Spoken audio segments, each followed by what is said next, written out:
this was pressed almost formally at the development of the Mark V Jet Provost trainer, which was really the ultimate example of the trainer version of the Jet Provost, became the BAC 167 Strikemaster. I think at the time the British Aircraft Corporation thought that their aircraft might have another version in it as a kind of light attack counter-insurgency, and so it proved.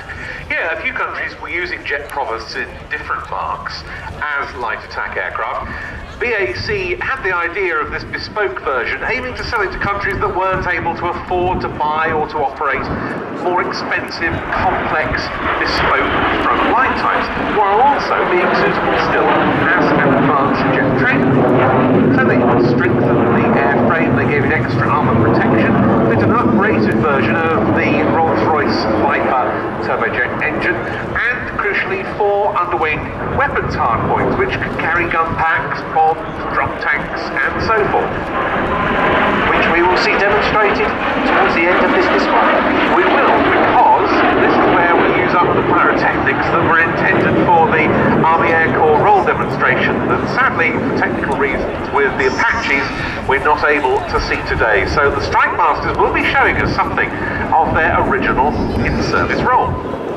The Royal Saudi Air Force became the first customer for this aircraft. It had 47 of them. 146 were built. They were used not just by the Saudis, but by South Yemen, Oman, Kuwait, Botswana, Singapore, Kenya, New Zealand, Ecuador, and Sudan. And a few of those used them in anger in combat. Ecuador did so, South Yemen, but particularly Oman. Very nice little manoeuvre here, coming towards on the 45-degree line, and both doing a roll under in order to turn away.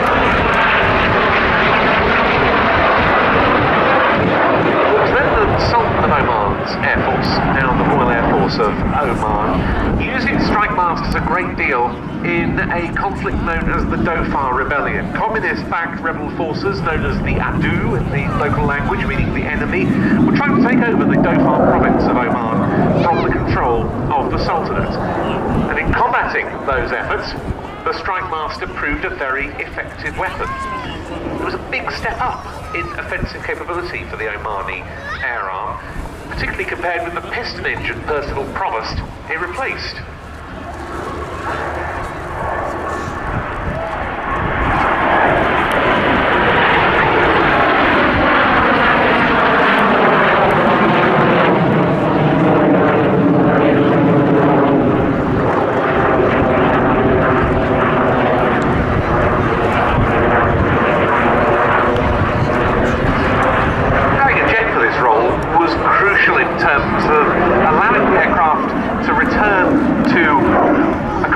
Zone much more quickly than the piston-engined Provosts, and get that support for ground troops that much more rapidly. Plus, of course, the armament was far more potent. They could carry 32 Sura rockets, or a combination of 16 of those rockets and a pair of 540-pound bombs, as well as the two 7.62mm machine guns. They also had a rudimentary night attack capability, which later was made possible through using target illuminating flares. And there was the role as the show of force, very important in all sorts of conflicts over the years. A major demoralizing effect was had on the enemy forces. Navigation lights on as the two Strikemasters run in straight in front of us. And they're coming in for a break.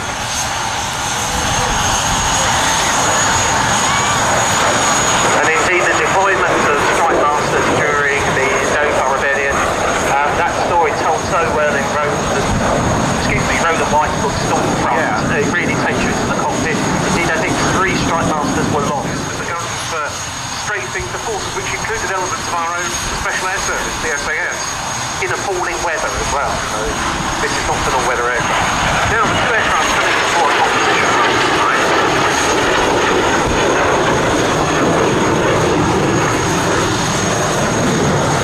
Quite a lot of British contract pilots flew the Omani Strikemaster and the other types in Omani service for many years. Well, didn't they? Indeed.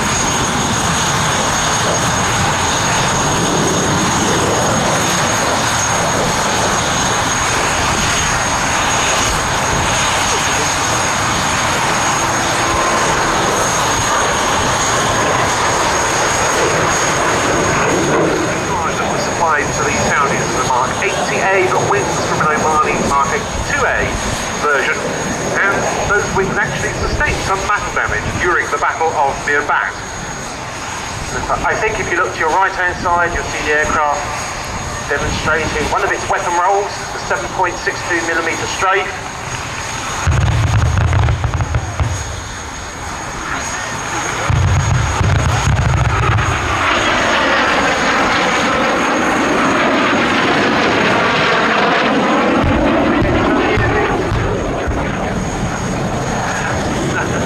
Delayed action heavier weaponry there. I think they were sympathetic explosions. I think the strafe obviously hit some fuel or ammo dumps and dispatched them appropriately.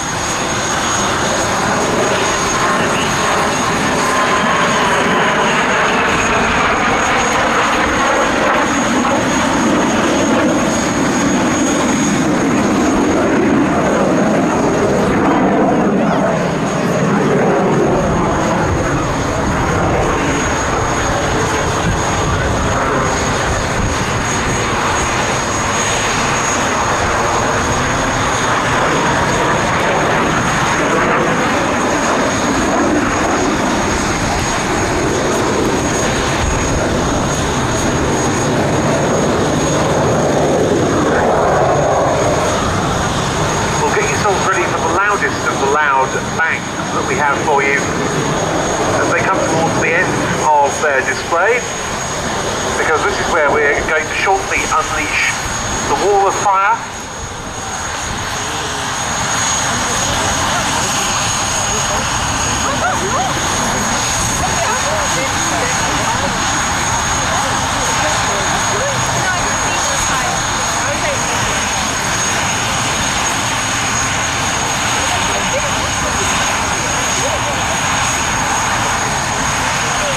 Lining up their run-in on the enemy target.